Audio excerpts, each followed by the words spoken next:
রাতের আকাশে এক অদ্ভুত নীরবতা নেমে এলো, যেন পৃথিবী নিজেই জানে আজ কিছু বদলে যাবে। একটা সাধারণ বাড়ির দরজার সামনে সাধারণ মানুষের চোখে একেবারেই সাধারণ মনে হওয়া এক শিশু রেখে যাওয়া হলো।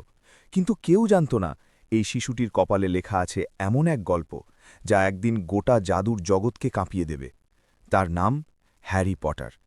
প্রাইভেট ড্রাইভ নামের শান্ত সাজানো গুছানো এক রাস্তায় থাকত ডার্সলি পরিবার।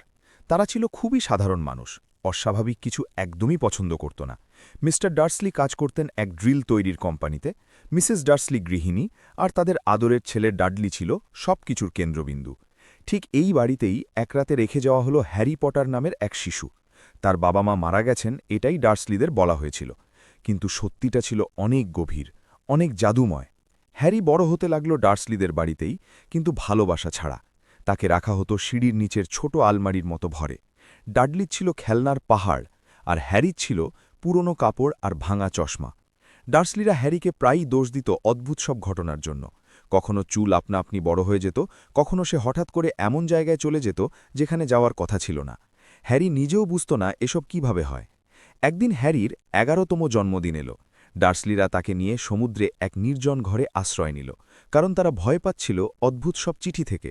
দিনের পর দিন হ্যারির নামে চিঠি আসছিল, সবুজ কালি দিয়ে লেখা, ভারী কাগজে মোড়া। ডার্সলিরা সেগুলো লুকাতে চাইল, পুড়িয়ে ফেলল, কিন্তু চিঠি আসা বন্ধ হল না।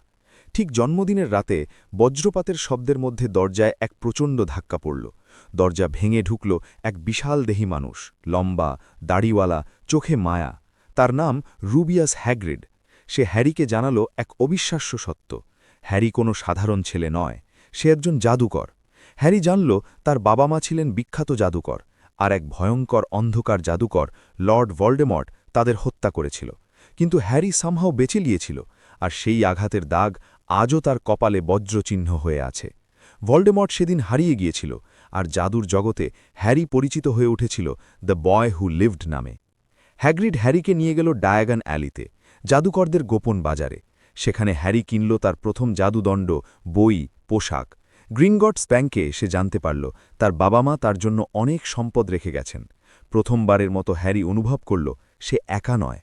এরপর এলো Hogwarts school of witchcraft and উইজার্ডরির ডাক। সেপ্টেম্বরের এক সকালে হ্যারি উঠল হগওয়ার্টস এক্সপ্রেস ট্রেনে। সেখানেই তার পরিচয় হল রন উইজলির সঙ্গে। লাল চুল, হাসি খুশি, বড় পরিবারের ছেলে।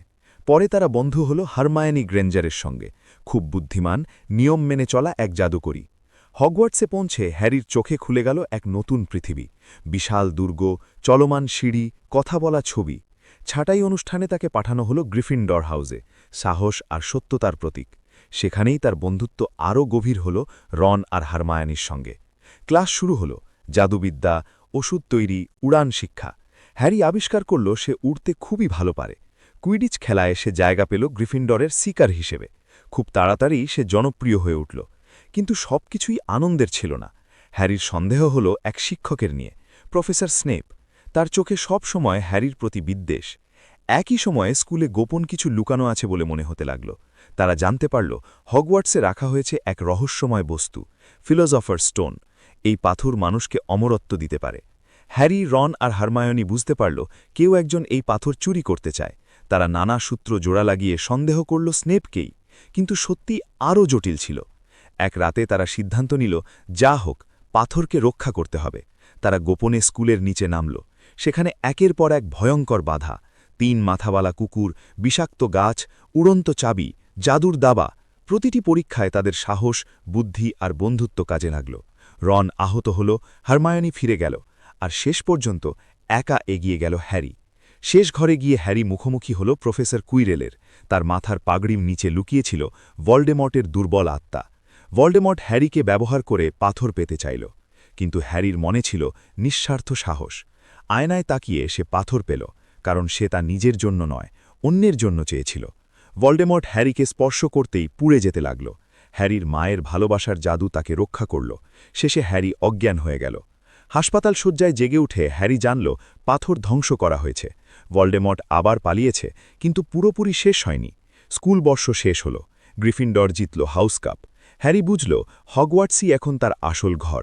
গ্রীষ্মের ছুটিতে সে আবার ডার্সলিদের কাছে ফিরল ঠিকই, কিন্তু এবার তার মনে ভয় ছিল না, কারণ সে জানত সে কে, কোথা থেকে এসেছে আর তার সামনে কত বড় এক গল্প এখনও লেখা বাকি। আর সেই রাতের আকাশে যেখানে একদিন নীরবতা নেমে এসেছিল, সেখানে এখন জ্বলজ্বল করছিল আশার আলো। হ্যারি পটারের গল্প কেবল শুরু হয়েছে।